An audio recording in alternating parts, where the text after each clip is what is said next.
গাছের পরিচর্যা করা, পাতা পড়লে তা পরিষ্কার করা, এত কিছু কি তিনি করতে পারতেন? গাছের সাথে যে তাঁর আত্মার বন্ধন।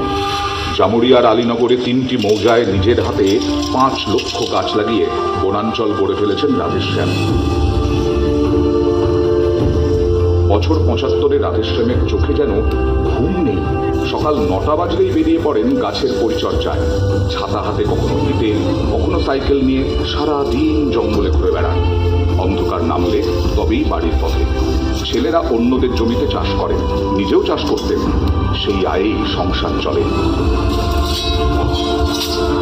নিজেই একটা নার্সারি বানিয়েছেন, সেখান থেকে গাছের চারা নিয়ে ফাঁকা জমিতে লাগান। এভাবেই বিস্তীর্ণ অঞ্চলকে তিনি অরণ্যে পরিণত করেছেন। প্রায় 50 বছর ধরে নিরলসভাবে এই কাজ করে চলেছেন, পুরোটাই একা হাতে। তাঁর ধ্যান জ্ঞান শুধুই গাছ আর নিজের তৈরি করা বনভূমি। যে বনভূমির 200 একর জমিতে ইউক্যালিপটাস গাছ দিয়ে তিনি স্বপ্ন বুনেছেন।